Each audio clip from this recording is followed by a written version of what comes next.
Good morning, class. We are dealing with section 3.1. We covered it mostly. So what I'm going to do, I'm going to cover the synopsis of what we did quickly. So in this section, we reminded everybody of the derivatives of, and rates of change as a definition. Okay.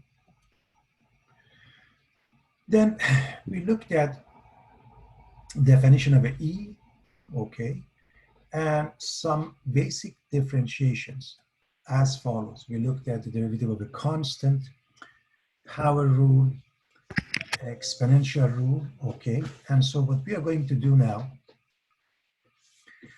we're going to continue on that thoughts. We looked at some of the proofs and we are going to move on to the new stuff. So first we looked at the power rule and its proof, okay. Then we looked at the proof for the sum rule. Again, I don't expect you to prove that for me, but if you can follow it, you're in good shape. Then we started looking at a few basic examples, some, power rules here. We did the same thing here, and it was explained that in many cases, we have a bunch of algebraic steps, but when it comes to calculus, normally we have one step. So we continued looking at various types that ultimately result in using the power rule. We looked at the same type of question we did in previous sections where we used the definition to come up with the equation of a tangent line, and now it makes life a little bit easier by using the differentiation rules. The derivative of e to the power of x is e to the power of x. We went over the proof of that for everybody, okay? And there were a couple of definitions that was mentioned, and I believe this is the last one we did. We are going to move on from here. I'm going to stop the video because I don't want it to be blurry, okay? And we're going to move on from here. So let's go to new stuff class. All right.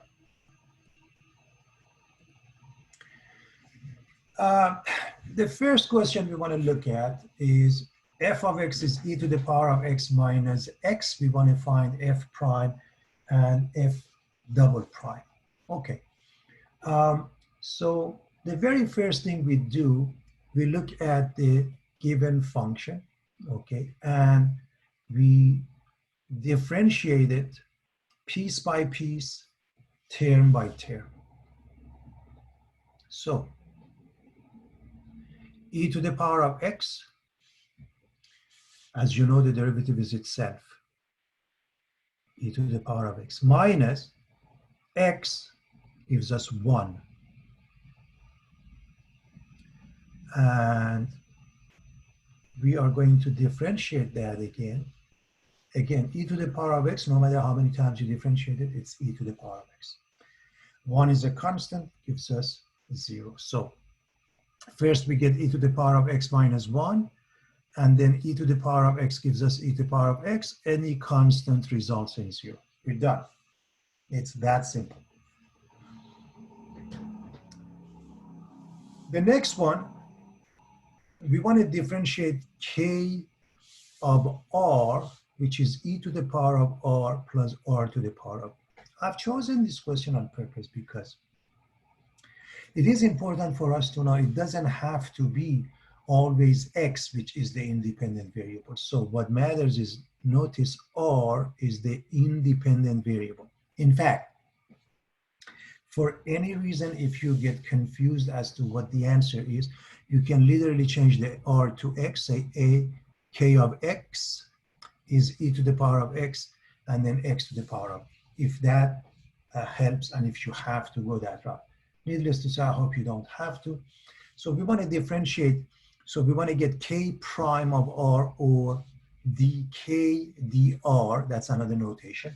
So let's look at the first one. Remember, e to the power of r in essence is the same as e to the power of x, and so the derivative is itself, e to the power of x or e to the power of r. It's important to notice the independent variable. All right. What about r to the power of e? Again, just to make sure we don't mix things up, assume r is x, x to some power. So that means you're using what? You're using the power rule, everybody. Look at the power rule. The derivative of x to the power of n is n x to the power of n minus 1. Now, r to the power of e or x to the power of e, okay? That e is a number, okay? Is 2.71828 and it continues indefinitely. So that becomes a coefficient. E becomes a coefficient. And now r or x, anything that is your independent variable to the power of n minus 1. So e minus 1. And we keep it as e minus 1 because it's precise. And it was given to us as e. We don't want to change it. All right. So differentiation, when we have a different variable as an independent variable, makes no difference. And in general, I think with practice, you become comfortable with that. But by any chance, if you come across a variable you're uncomfortable with, you can always go to a familiar variable such as x and then bring it back. Okay, so again, literally you can say, let r be x, do the math, and then bring it back. Don't forget at the end you have to do that. So here's the next one. Show that this curve f of x is 2e to the power of x plus 3x plus 5x cubed has no tangent line with slope 2. Well, if you remember the slope, when you take the derivative and you fix the x value, it becomes the slope of a tangent line. So that means we need to differentiate this guy in order to get to f prime of x. And then if you fix the x at a, any specific value, then it becomes the slope of a tangent line at the given point such as a. So with that being the case, 2e to the power of x, the answer is 2e to the power of x. I'm talking about f prime of x class. 2e to the power of x gives us 2e to the power of x. Plus 3x, that gives us plus 3. Plus 5x cubed gives us plus 15x squared. And we know this is larger than 3. Can anybody tell us how we know this is larger than 3? And of course, if it is larger than 3, then we can't have any tangent line having slope 2 equal to 2. So we are saying this is, if we can show this is larger than 3, this takes care of the business. Anybody knows why this is the case? How do we know this is larger than 3 always? Anybody?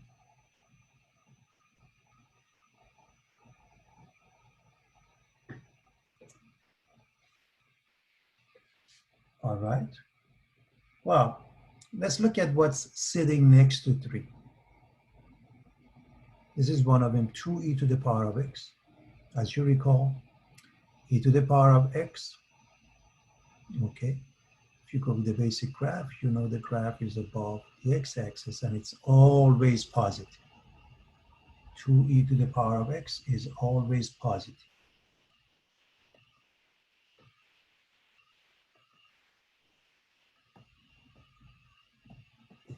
Professor? Yes. A quick question. How did you go from 5x cubed to 15x squared? Sure, let's go over that.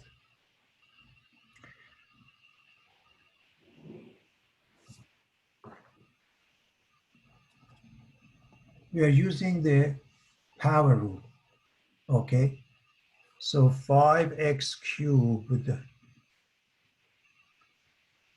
if I want to differentiate it, it's 5 times. Now, x cubed with 3x squared, that gives us 15x squared. Does that work out, Yeah, Zaina? that makes Perfect. So again, we are using the power rule, and the number in front is a constant. It remains unchanged. So 5 times x cubed, that means 5 times 3x squared, which is 15x squared. yeah, So that makes sense. Thank you, Professor. my pleasure. And so this is positive. Also, 15x squared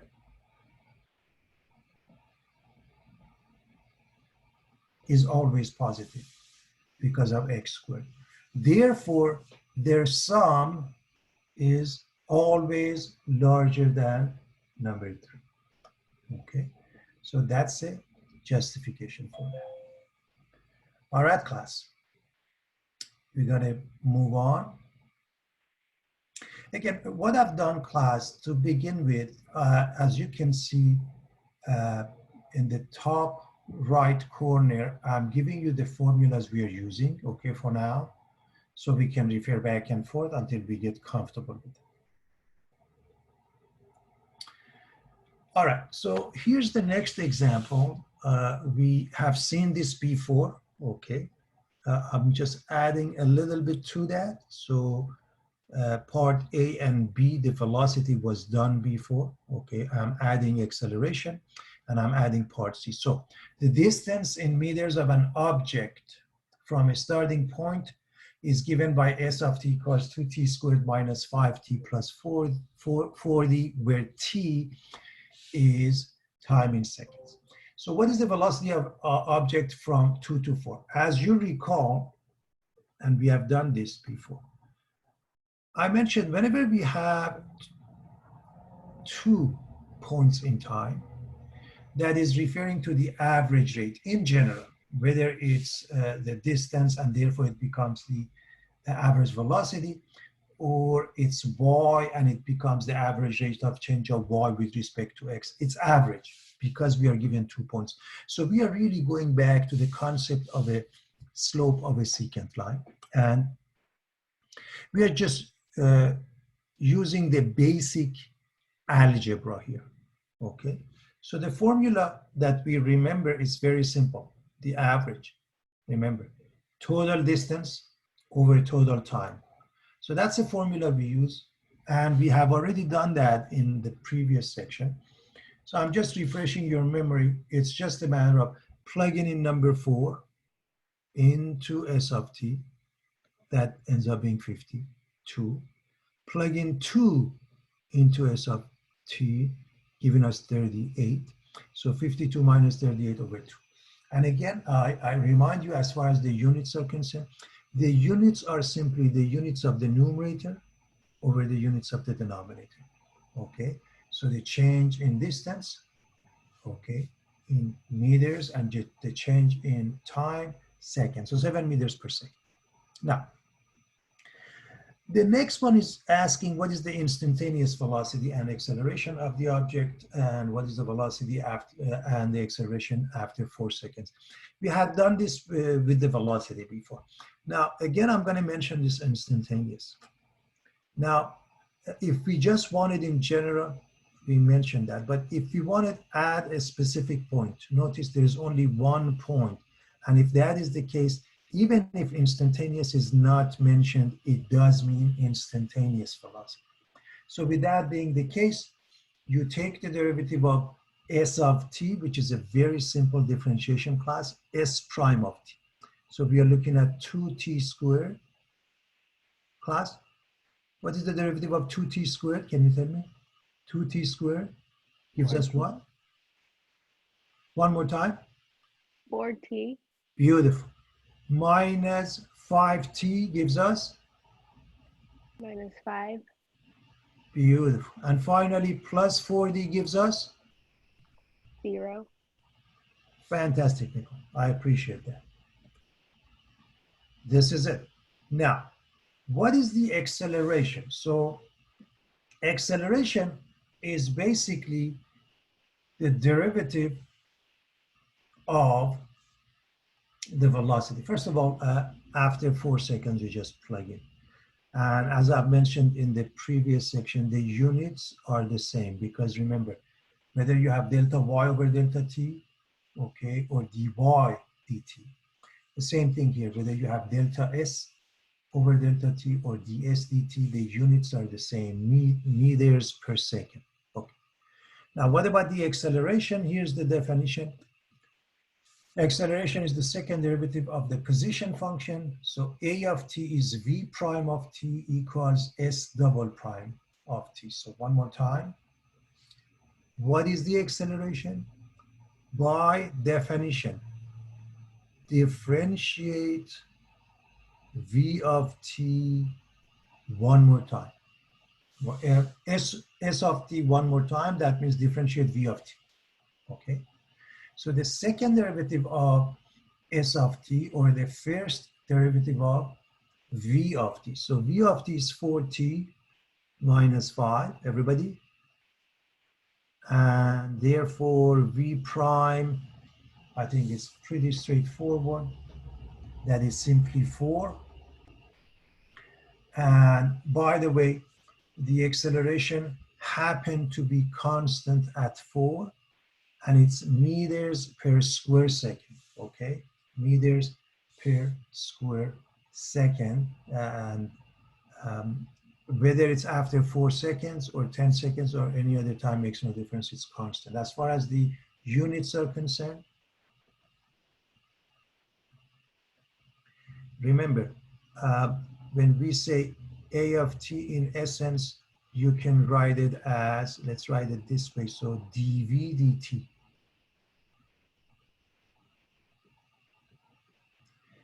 Why am I writing it in this fashion? Because I want to make sure we understand the units. The units of the numerator over the units of the denominator. The units of the numerator is meters per second.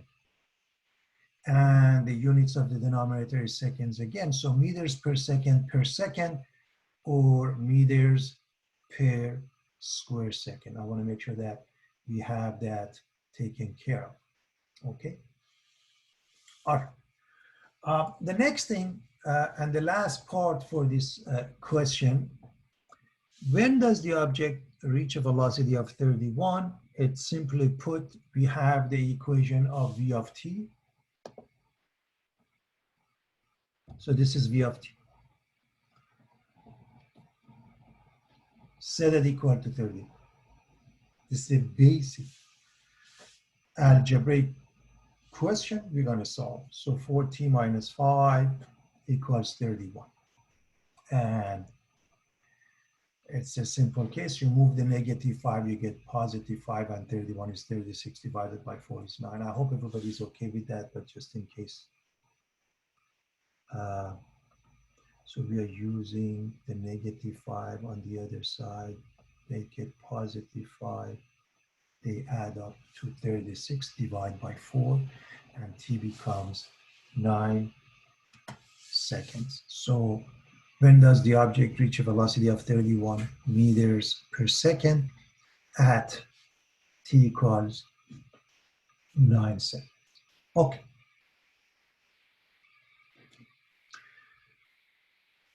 We're going to get the last example of the section.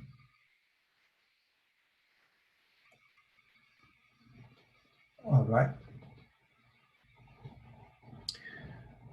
The equation y double prime plus y prime minus 2y equals x squared is called a differential equation. Why is that? Because it involves an unknown function and its derivatives. Okay. So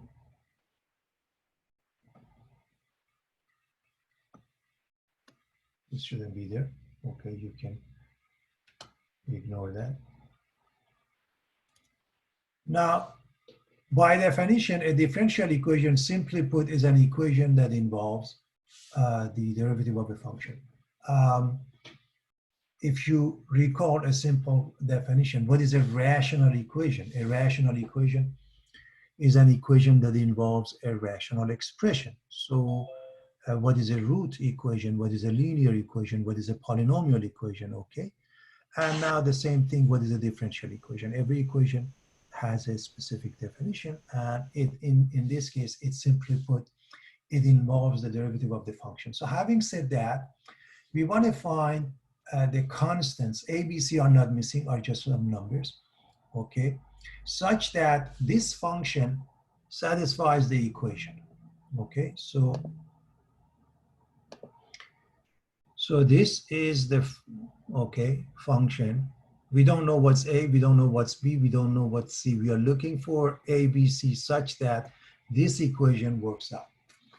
Okay, so we treat that as we treat any other equation. We basically try to find the missing variables, in this case, A, B, C.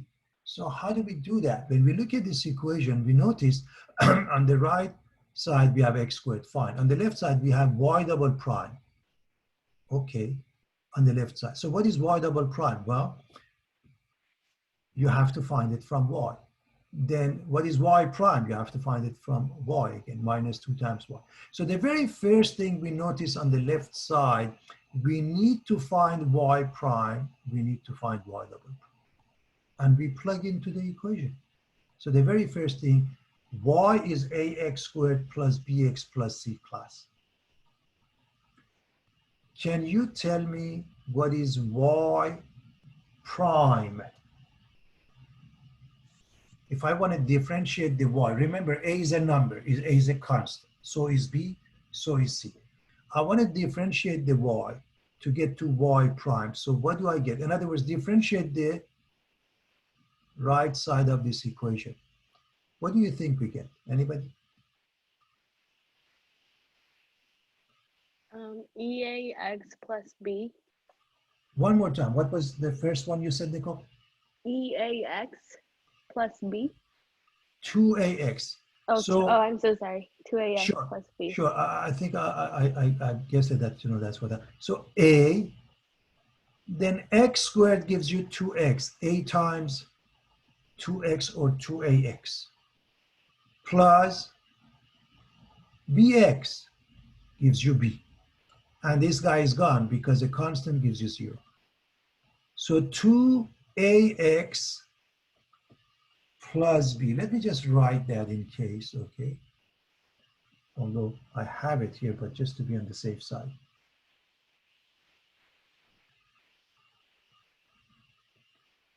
So y prime is, let me just do the steps in case. A times x squared gives us 2x, plus bx gives us b, and c gives us 0. Let me even write that. So y prime is 2ax plus b. Okay, class? Now,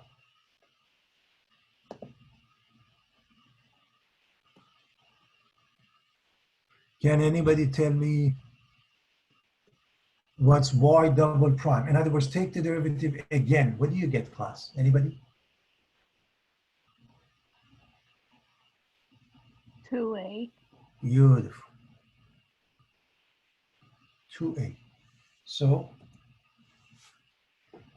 when y is ax squared plus bx plus c, y prime becomes 2ax plus b, and y double prime becomes 2a. Believe it or not, you're done practically, because the calculus part is over. All you have to do, plug in and do your algebraic techniques. Algebraic techniques, I can't emphasize this enough, that you have a lot more algebra than calculus. That's why the prior knowledge of mathematics become that important. So let's add them up and see what we get. Okay, so let's go back to the equation. Okay, so we want y double prime, okay, 2ax, 2a, and then y prime, 2ax minus b, minus 2 times y, minus 2 times this, equals x squared. So I'm going to use this equation, class. I'm going to use this equation and replace the y double prime with 2a, y prime with 2ax plus b, and minus 2 times y. Okay, so we are going to do this.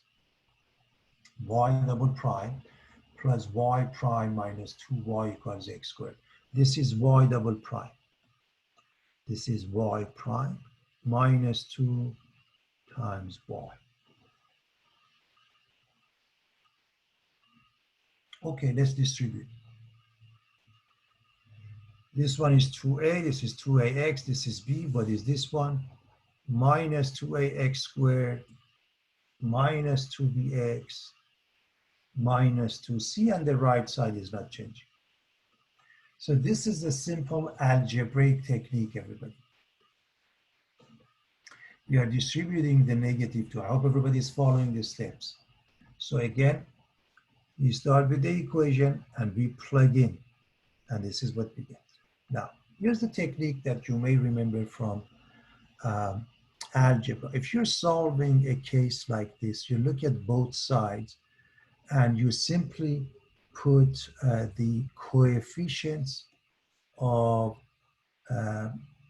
terms having the same exponent equal. In other words, you look at the concept of like terms. If you look at the left side, we have a constant 2a and minus 2c.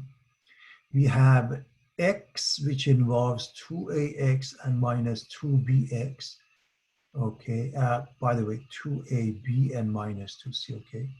So those are the constant. 2ax minus 2ax squared.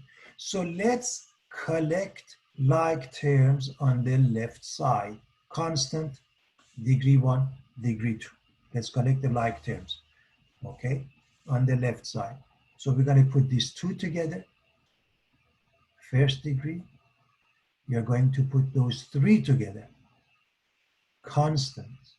So what do we end up with?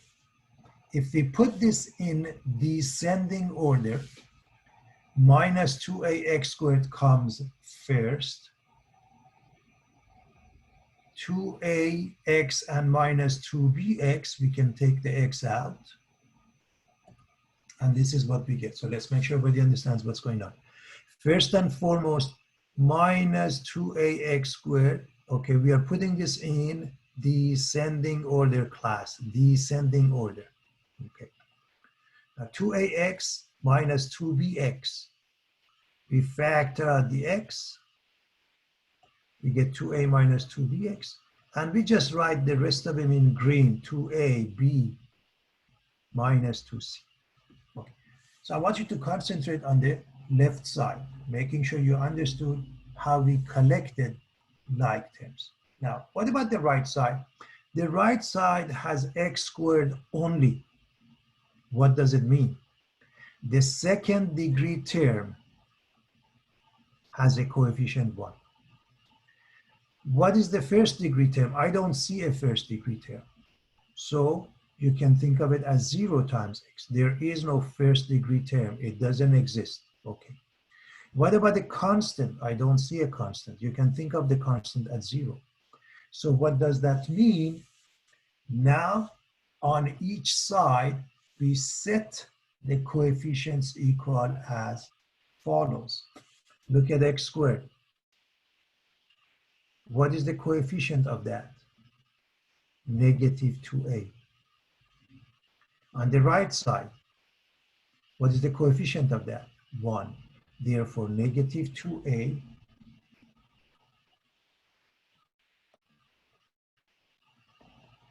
negative 2a must be the same as 1, class. So we are looking at both sides.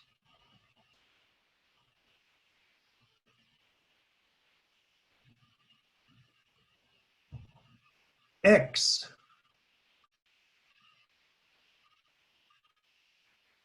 2a minus 2b is the coefficient of x on the left side, 0 is the coefficient of x on the right side, that must be 0.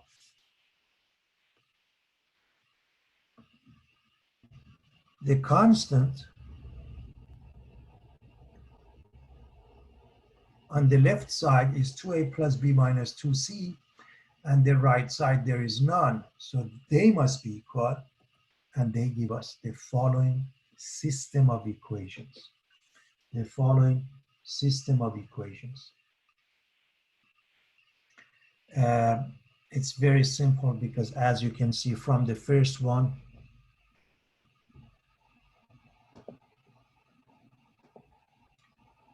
a becomes negative 1/2. If you put that into the next one, you can solve for b, that becomes negative 1/2. Now you have a and b, find c. I'm going to leave that for you to go from here to here. It's a simple system of equations. We have seen it in elementary and intermediate algebra, let alone college algebra and pre-calculus. I have no doubt you can handle this, but understand this one, simply put, a is negative 1/2, put it into the next one, find the b, and now a and b go to the third one, and they give us the value of c.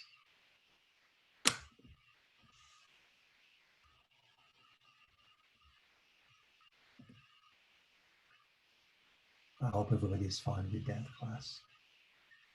Okay, I'm gonna.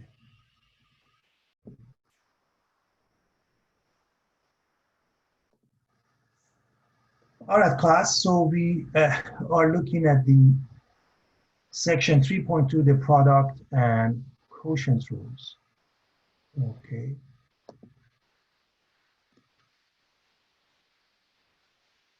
So we covered the derivative of polynomial and exponential functions. We are moving towards the product and quotient rules.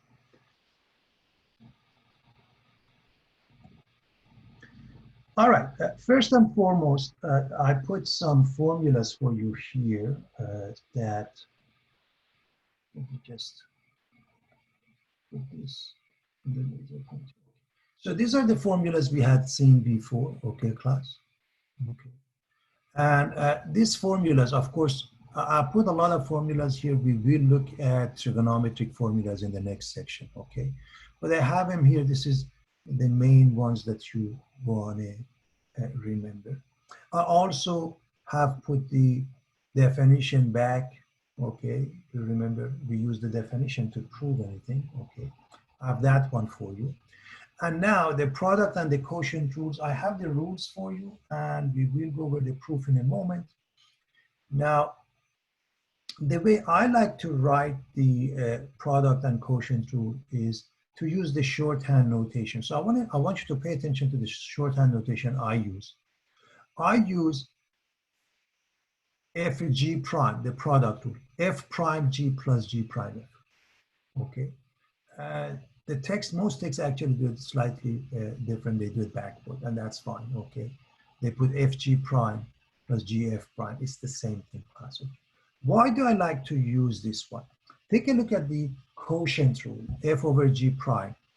Now, practically, it's the same thing. We just changed the signs. For me, it's easier to memorize it that way. So fg prime, that's f prime g plus g prime f. For f over g prime is f prime g minus g prime f over g squared. Now, if you have learned this before and you memorized it differently, stick with that. It's not a big deal, class. I just want to tell you that what makes it a tad easier for me to memorize. But if you have learned, and I know some of you have been exposed to that, just stick with that and don't change. All right. Let's get started. This is the synopsis of what's coming up. So let's get started with the concept of a product rule, okay? As far as the analogy goes, one may be tempted to follow what we did with the sum and the difference when we took the differentiation, okay? But that doesn't work the same way, okay? So in other words, what I'm saying is that f g prime is not f prime g prime, because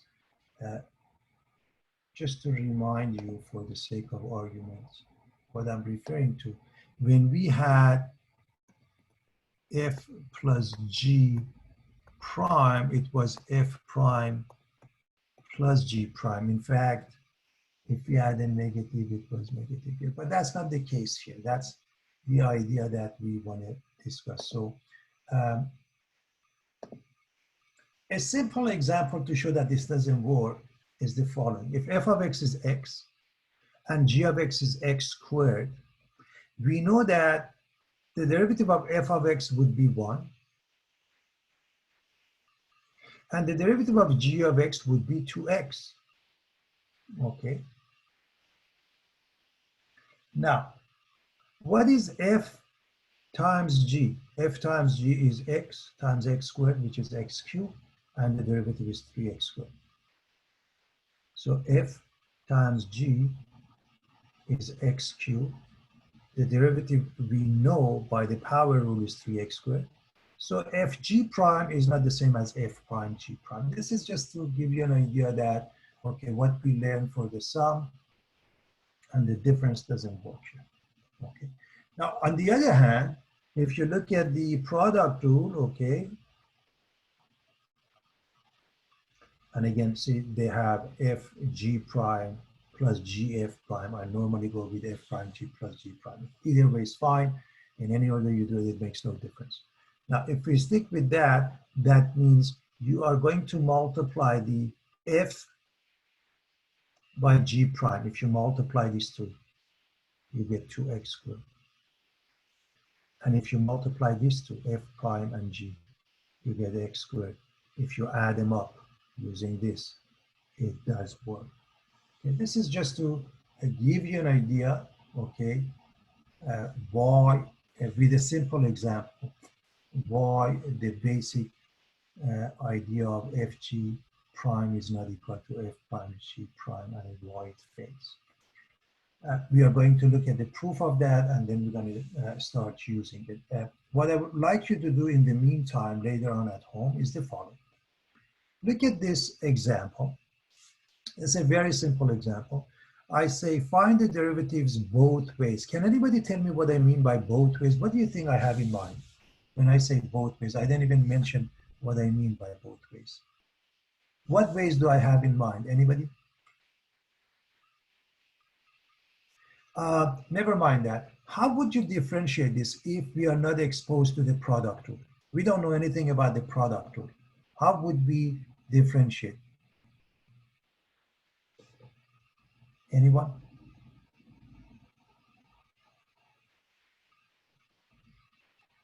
All right. If I want to differentiate this and I'm not exposed to the product rule, I simply do the FOILing, right? I know how to FOIL. In other words, I do my algebraic technique, and then I don't need the product rule. I can do the math. This is one way. The other way is the method of this section using the product rule, which is sitting here. So one more time. First way, I don't know the product rule. I'm going to use the previous section. Simply put, I have to multiply the two parentheses. The second one, I'm going to use the product rule. And by the way, in some instances, although you learn the new rules, such as the product rule, maybe the old method is just faster, okay, when it's doable. So if you have a choice, choose wisely. That is absolutely up to you. All right. So let's take a look at fg prime equals f prime g plus g prime, f in any format, okay? As I said, they may say fg prime plus gf prime, so be it.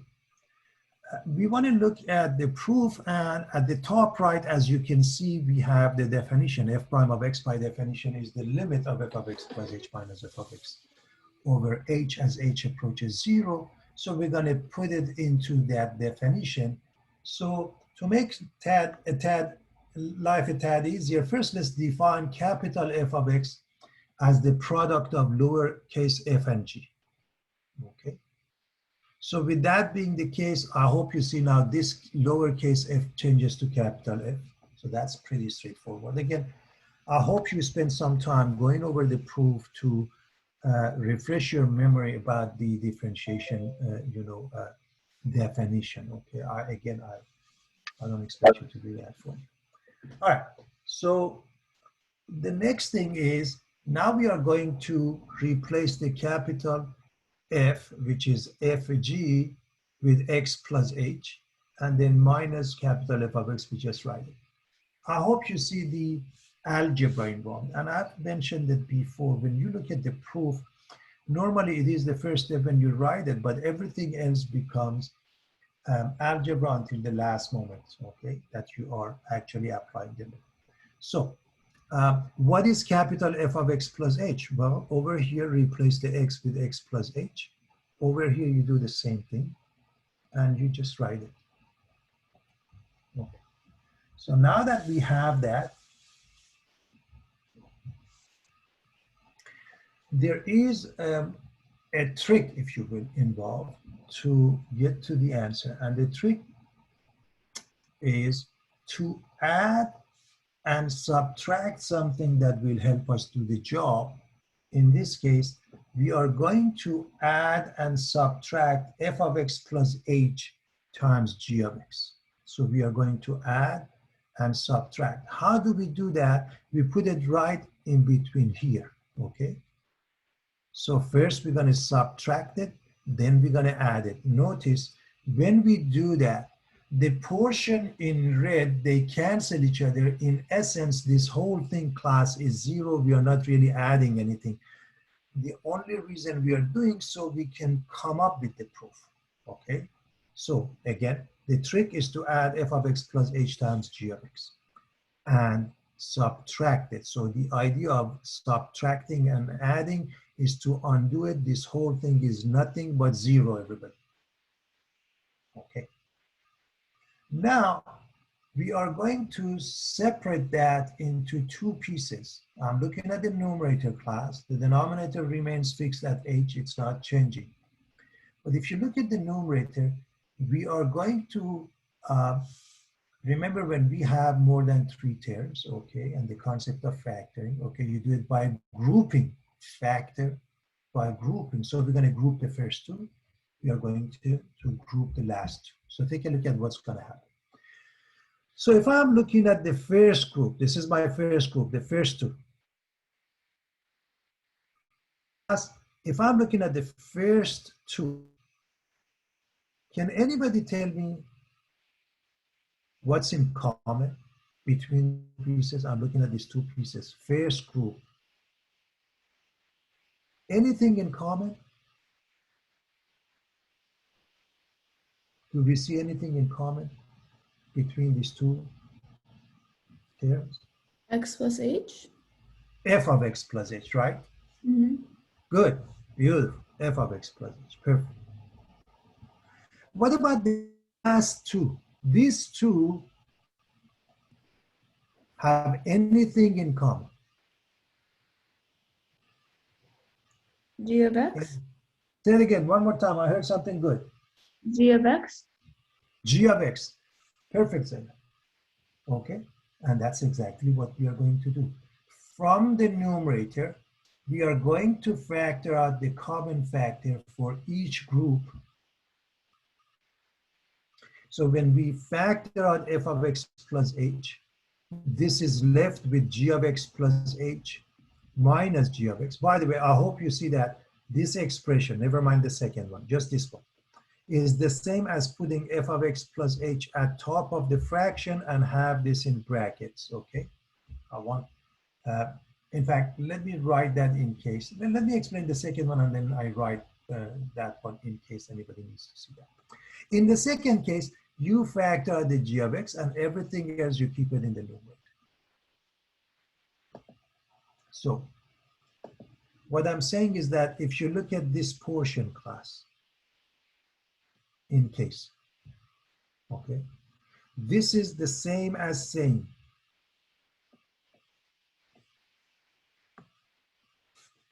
f of x plus h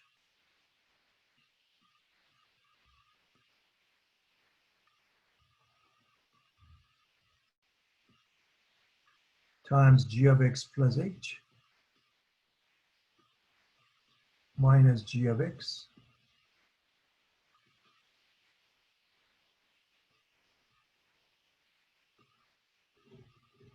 all over h. That's the same way. Whether I put f of x plus h out or not, it makes no difference.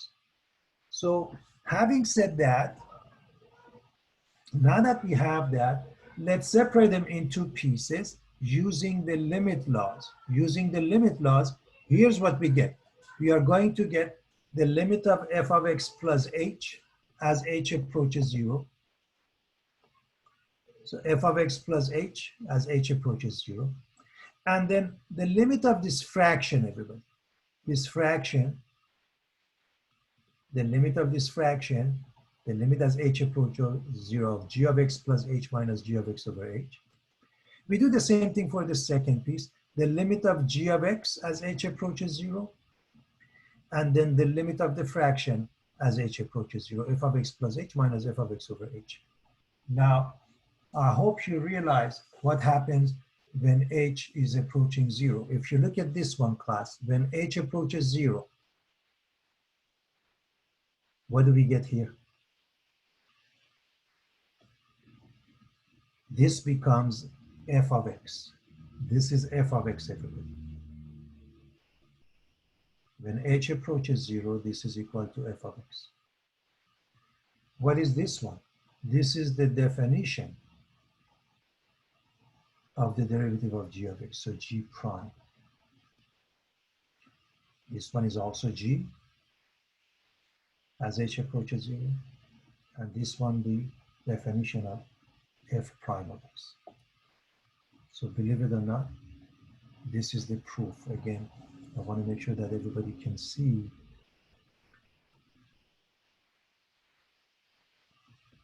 what we have here. This one is f of x, okay, class.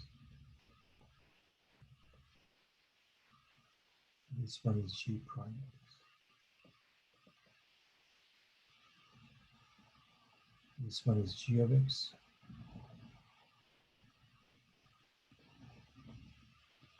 This one is f prime of x, and this is a shorthand notation. So this is the proof of the product. All right.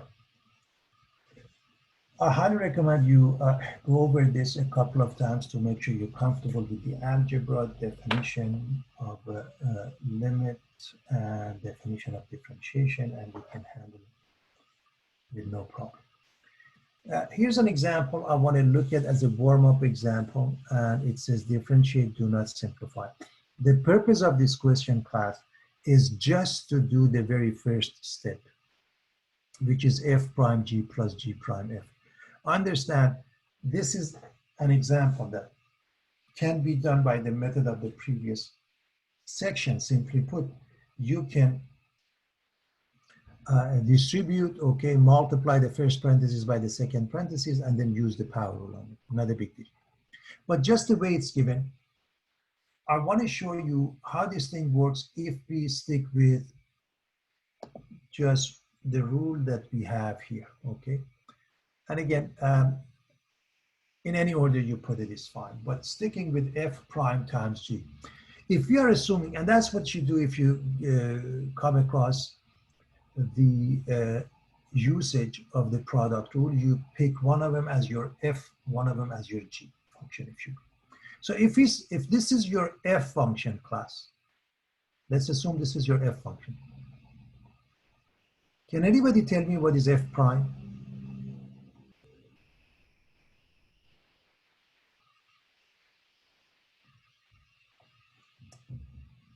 Can anybody tell us what is f prime? If you want to differentiate the first parenthesis, what do you get?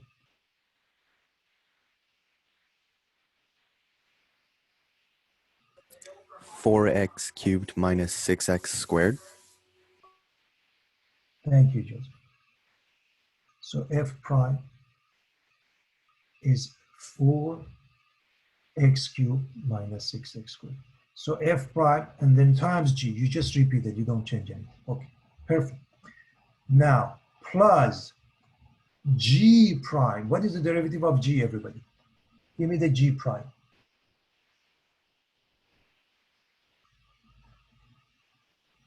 6x minus 5. Thank you, Marie. 6x minus 5, and then multiplied by the first piece. So I hope you see that f prime g plus g prime f. Is it done? Absolutely not. But I'm not interested in that. This is a warm-up example, because remember, if we are dealing with calculus, this is the only calculus step class.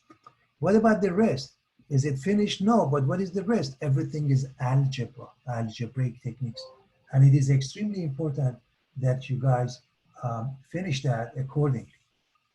Okay, so I hope everybody is following this. Okay.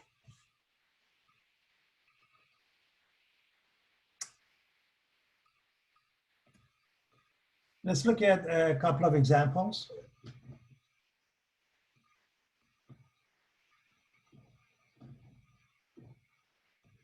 F of x is x e to the power of x. We want to find f prime of x, everybody.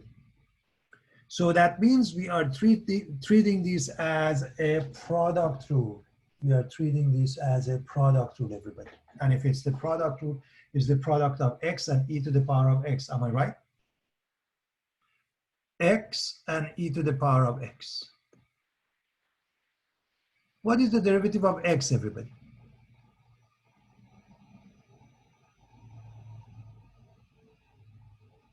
1. 1, beautiful. Times e to the power of x. Plus, what is the derivative of e to the power of x? E to the power of x. Beautiful, times x. So I hope you see that. Okay, if it helps, class, let's do it this way. If it helps, you can write this x times e to the power, put a raised dot in between so you see what's going on, if it helps. All right. And so practically you're done. You can factor out the e to the power of x. And now to find f double prime, again, you use the product rule. Remember, this is the product of e to the power of x and 1 plus x. So f double prime is the derivative of e to the power of x is e to the power of x times 1 plus x. And the derivative of 1 plus x is 1 times e to the power of x. Is everybody following that, class? So what is f double prime of x?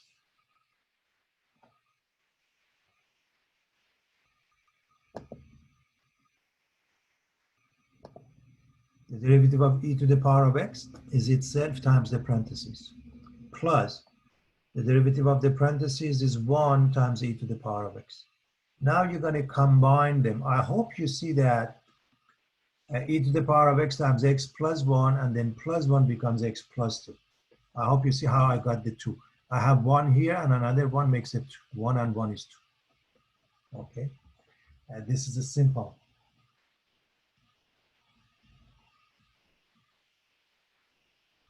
Factoring, if you will. We are factoring the common. If for any reason anybody has any problem with that, let me just show you. This is the same as e to the power of x times x plus 1, and then plus 1. And therefore,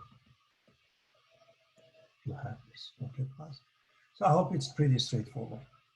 We are going to move on.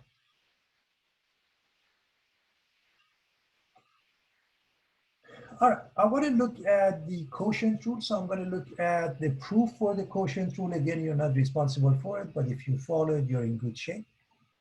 And again, we are going to use capital F of x to represent f over g. So this part is a repeat of what you saw for the product rule when we did the proof. Now let's change it. Okay, so this part, let me use a pointer here. Okay, so f of x becomes, okay, f of x plus h over g of x plus h. So I hope you see this is what we get. And now you have to multiply the top and the bottom by the LCD. So let me write the LCD for you here. Okay.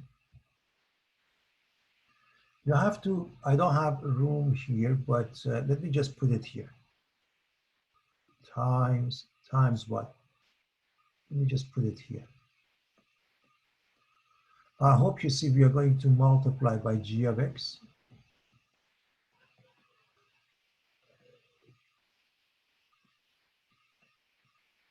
Times g of x plus h, the same thing for the denominator. That's your LCD, believe it or not. This is algebra class. So when you multiply this by the numerator, this is what you get, and the denominator, you just write it as a product. So you get f of x plus h. Okay. G of x plus h goes away, f of x plus h times g of x, and then minus f of x. G of x goes away, and g of x plus h is there. So I hope you see that. Okay.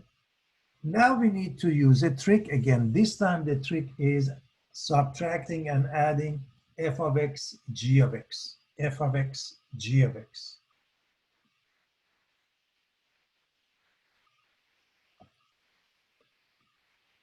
Okay, and the same thing happens.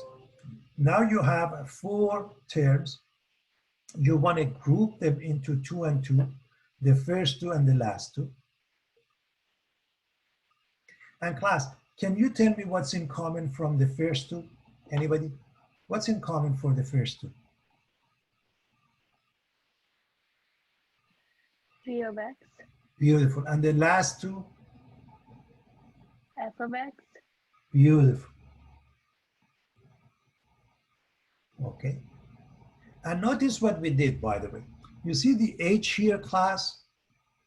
If you bring it up here, it has the same effect. I hope you see that.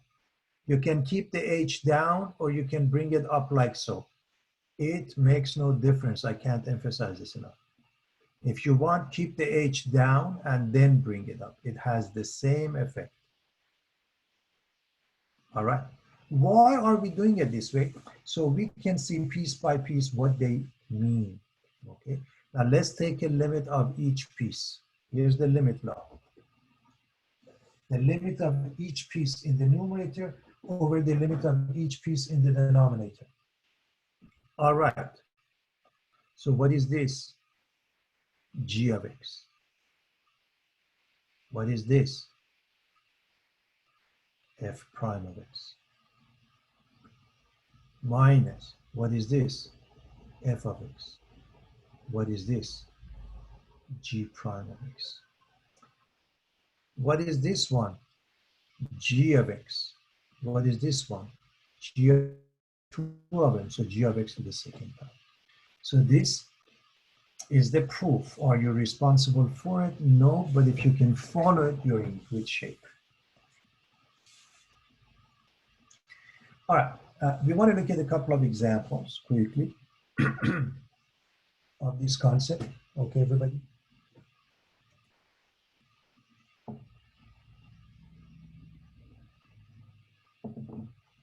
We want to differentiate, and obviously, you want to use the quotient rule. You don't want to avoid using the quotient rule when you must, okay, class? So take a look at what happens.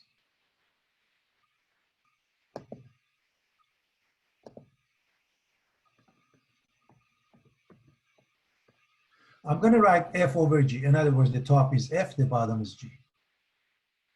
And I'm going to use this shorthand notation.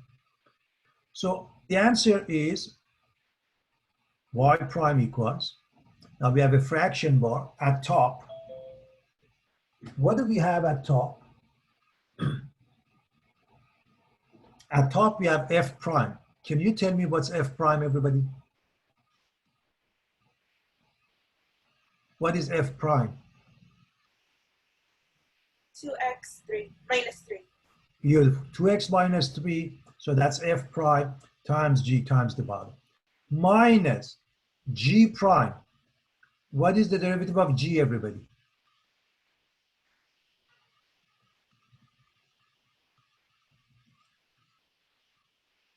-1? Just 1 because it's x minus 1. Okay.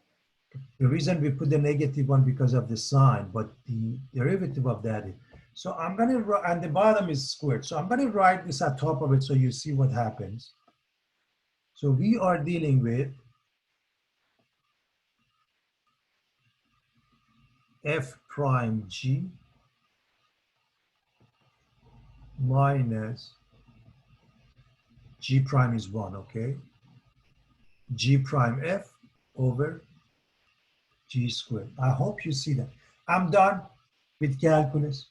All I have to do is simplify the top. I'm going to assume you can simplify, okay? So we distribute, we multiply, and we add whatever we can. 2x minus 3 times x minus 1 is 2x squared minus 5x plus 3. We put them all together, and here's our final answer. And as far as x minus 1 quantity squared goes, you just keep it as x minus 1 quantity squared, class. You do not change it, okay? You do not change it. I hope everybody's okay with that. Okay. All right. Here's the next one. And I want to ask you this. Can we use a quotient rule? Yes. The question is, should we use the quotient rule or we don't have to? What do you think? Anybody want to share with us their idea? Do you think we should use the quotient rule?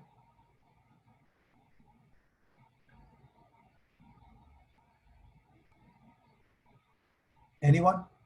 Unless we make it a multiplication, if we turn t in 1 over 3 to t over, oh, either way we'll still use, no, square root of t? I mean, cube root of t? Okay, no, you don't want to go that route, actually. You just want to make up two fractions because you can. And remember, square root of t is t to the power of 1/2, isn't it? Yes. And that makes life easier. This is t, this is sometimes it splits 1/2.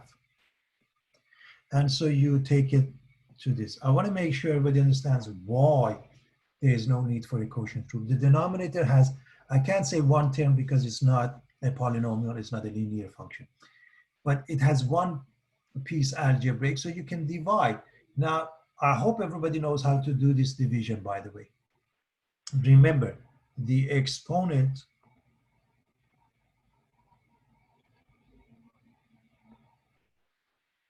here is 1. So 1 minus 1/3 is 2/3.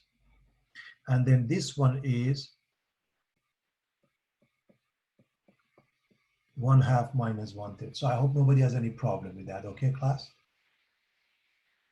Now, we are going to use the power rule. So this becomes what? Is everybody okay up to here? I haven't done any calculus yet. It's all algebra, everybody. It's all algebra. So what do we do here now? We bring the 2/3 in front, and then the exponent becomes 2/3 minus 1. 2/3 minus 1 is -1/3. This one minus 1 over 6, t to the power of 1 over 6 minus 1, which is minus 5 over 6. And since we don't like to have a negative exponent, we take it down, we make it positive exponent. I hope everybody's following what I'm saying. Okay, class? Yes. Beautiful. Again, please understand, I can't really emphasize this enough. This is the only calculus step, class. Please take a look, see how interesting this is. Algebra, algebra, algebra, algebra. The only calculus step is G prime. So I hope you see your knowledge, your prior knowledge of mathematics plays a huge deal. One very simple step of calculus. Okay. Let's look at this one. And please understand it is using the product rule because it is square root of x that is being multiplied by e to the power of x. And so can anybody tell me what is the first step we need to do? What is the first step if I want to do this?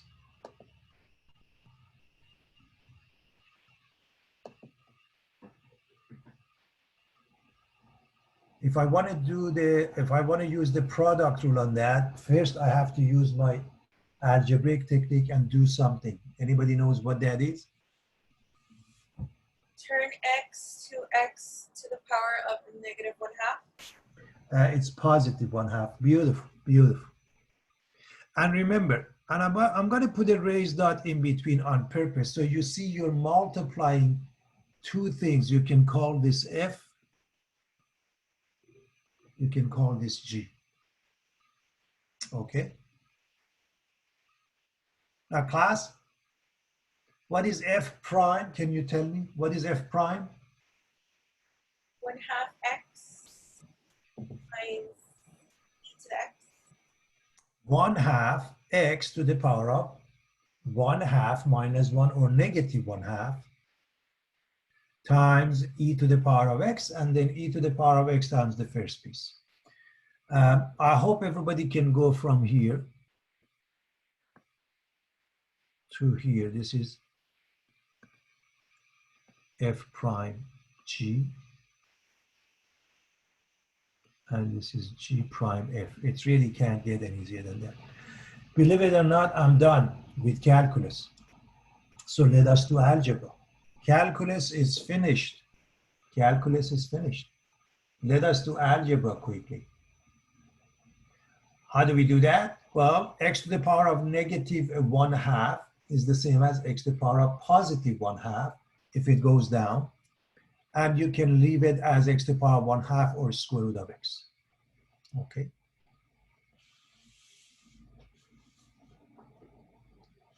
If you left it as that, it's fine. Later on, we need more. We need to set this equal to 0 and solve it. So it's important to factor it accordingly. So going from here to here, again, it's algebra. So I'll show you one way to do that. So take a look at the bottom so I can say 2 square root of x is my common denominator. So this is e to the power of x. That's the first one. And now the second one becomes e to the power of x times square root of x times the denominator, which is 2 square root of x. I hope you understand what I'm doing. Okay. And so the numerator becomes e to the power of x plus 2x e to the power of x. And this, I hope you see that you can factor out 1/2 square root of x times e to the power of x. Okay. In any event, so that's a simple case now. A lot of algebra involved. Requires a quotient rule where this is f, this is g. So we are going to use the quotient rule. F prime g minus g prime f. So f prime is the derivative of the numerator, which is itself, e to the power of x times 1 plus x, minus the derivative of the bottom is simply 1 times the top, e to the power of x. And you just write the denominator squared. You don't do anything. Okay, class? You just write the denominator squared. We are done with calculus. Then we are using algebra, e to the power of x plus x to the power of x e to the power of x, and then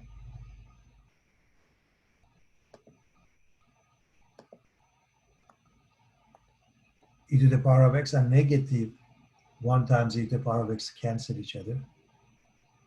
And this is your final answer. It's pretty straightforward. It's really simple, class, okay? Now, I want to give everybody 1 minute. I think you have enough practice. I hope you do. I want to give everybody 1 minute to figure this out on their own. So we're going to pause the recording. Can anybody give me the first step and the only step, which is a calculus step? What do you get? I want the numerator of the derivative. Is it e to the x times 1 minus e to the x? Perfect. So far, Maria, go ahead. Minus. Minus 1 to the negative dx times dx? I'm not too sure if I heard you right, but let me just make sure everybody understands what's happening. The denominator class, the derivative is, you see, you have a minus sign. I hope you see that. Okay, so this minus sign comes from here. Let me just, we have a minus sign here. So this is the minus sign. So this minus sign is here. And then the derivative of the bottom is minus e to the power of x. That's why this is minus times the top. And now all you have to do, just do the math. And I hope you see that the only thing left is e to the power of x, because, and by the way, the bottom is squared. Because this one gives us e to the power of x minus e to the power of x times e to the power of x is e to the power of 2x. Minus and minus is plus, e to the power of 2x. These two cancel each other and we get e to the power of x. So pretty straightforward, class, okay?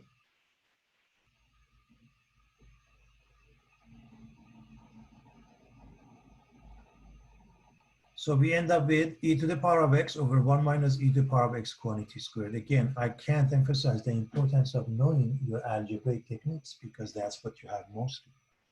So having said that, let's look at this one. We want to find the equation of a tangent line. And in the previous section, we've done this before, but now it's a lot easier because we don't have to use the definition.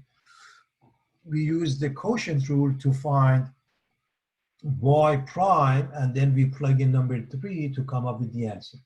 Okay, so let's do that. So y prime, the top is f, if you will, and the bottom is g. So you have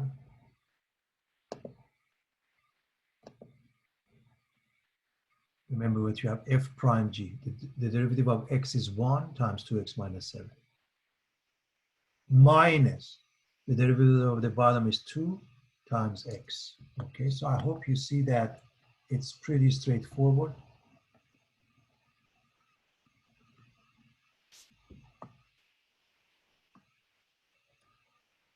Now, so 1 times 2, and you can easily see that this is 2x minus 7 minus 2x, and it's nothing but minus 7 in the numerator.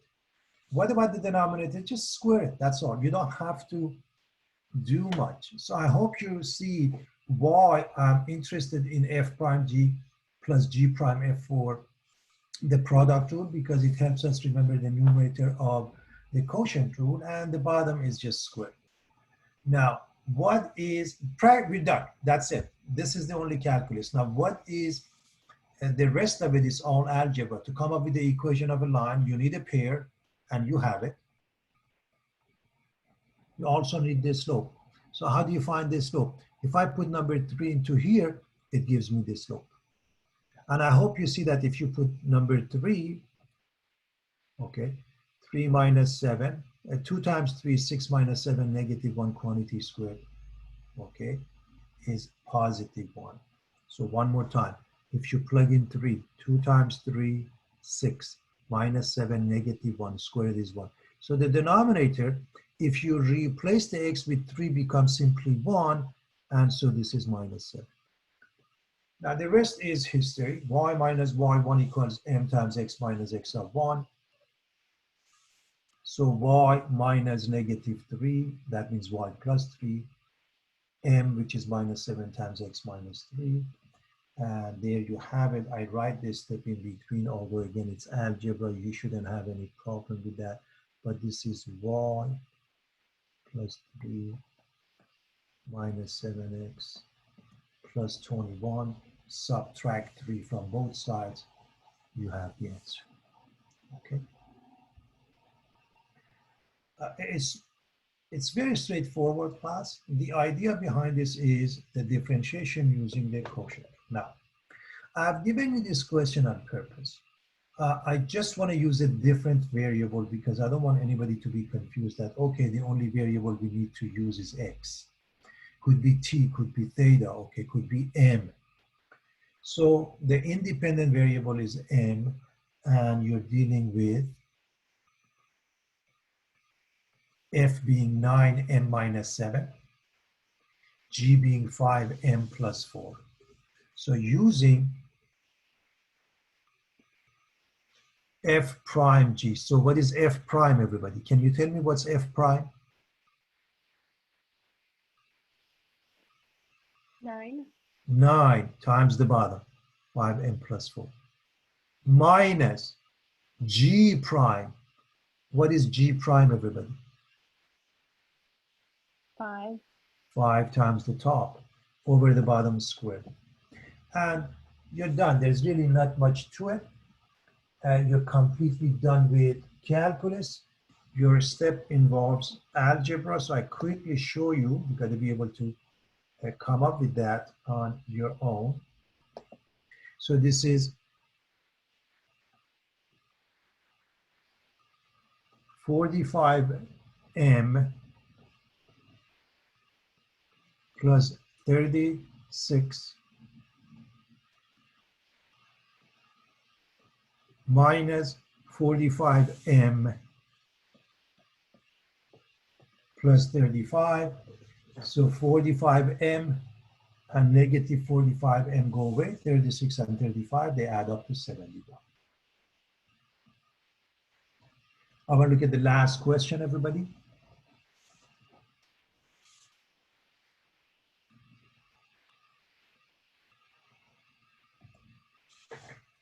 You want to find the equation of a tangent line and normal line. First, you want to ignore the normal line for now. Let's just do the old stuff. We know what's a tangent line, and that means we need a pair, it's given. We need to come up with this slope. We have to find y prime. So let's go through the process of finding the y prime, okay?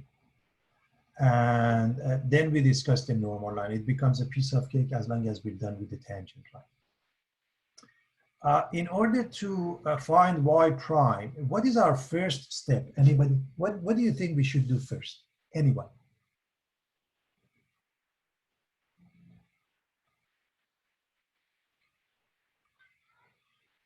What would you do first? Anybody? Algebra. What should I do so I can differentiate? Okay. I'm going to change the square root of x to x to the power of 1/2. And now I am going to use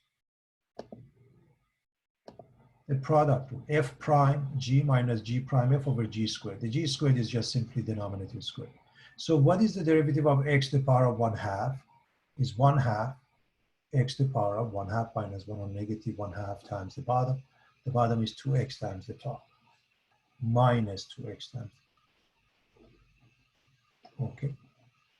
So 1/2 x to the power of negative 1/2 times 1 plus x squared, and then minus 2x x to the power of 1/2. Now,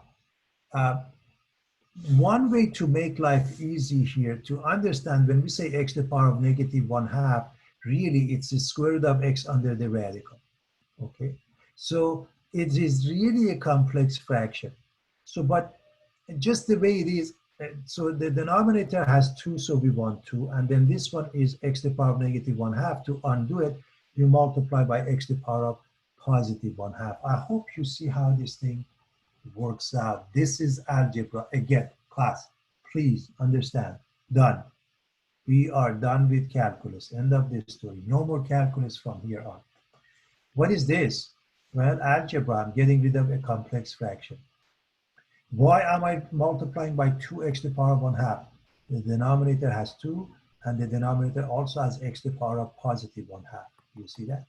So if I multiply these two, I hope you see that the product of these two is 1, class. 1/2 and 2 cancel each other.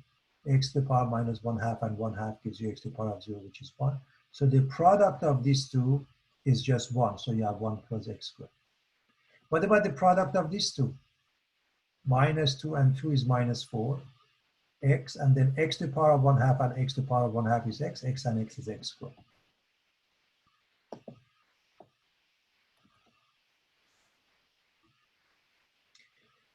If you're not following this, you have to go over it again. You have a little bit of a difficulty with calculus class, okay?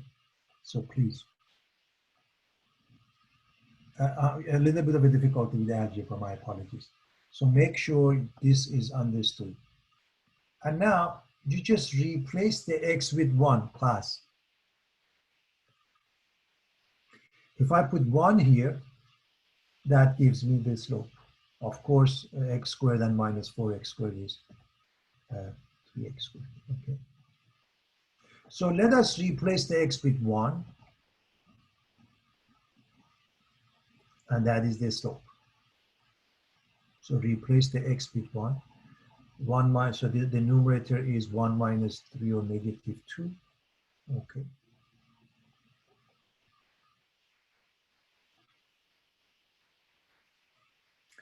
Two times square root of 1, 1 plus 1, this is 2, 2 squared is 4, 4 times 2 is 8, okay?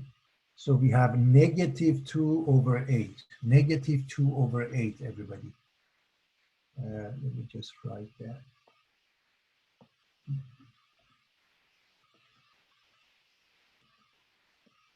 This is negative 2 over 8, which is negative 1/4. Now I wouldn't worry about that. I'm assuming you can do this, okay? And this is your tangent line. Y minus y1 equals m times x minus x of 1. Y minus y1 is m times x minus x of 1. Now from here to here, I hope you have no problem algebraically. I suggest you fill in the blanks, okay? So this is the tangent line we're done. But what is a normal line? I hope everybody remembers the following. The two lines are perpendicular when they make a 90-degree angle at the point of intersection, and their slopes are negative reciprocal of each other. The same thing with a normal line. So take a look. The normal line to a curve C at a point P is the line through P that is perpendicular to the tangent line. Okay, class? It's perpendicular to the tangent line. Okay, so if that is the case, what is the slope? Okay, this is the slope for a tangent line. We call it m sub 1. What is m sub 2, or the slope for the line that is perpendicular to that? It's positive 4. I hope you see why. It's the negative reciprocal of that. So y minus y1, which was 1/2, equals m. Now the m for the normal line is 4 times x minus x of 1, which is 1, and it gives us the following equation. So the equation of a tangent line, when you find the slope, first you differentiate, you find the derivative function. After you find the derivative function, you plug in the x coordinate of the pair. That gives you the slope of a tangent line. Use the point slope and you come up with the equation of a tangent line. What about the normal line? The reciprocal, the negative reciprocal of the slope of a tangent line is the slope of a normal line. And that's the easy algebra.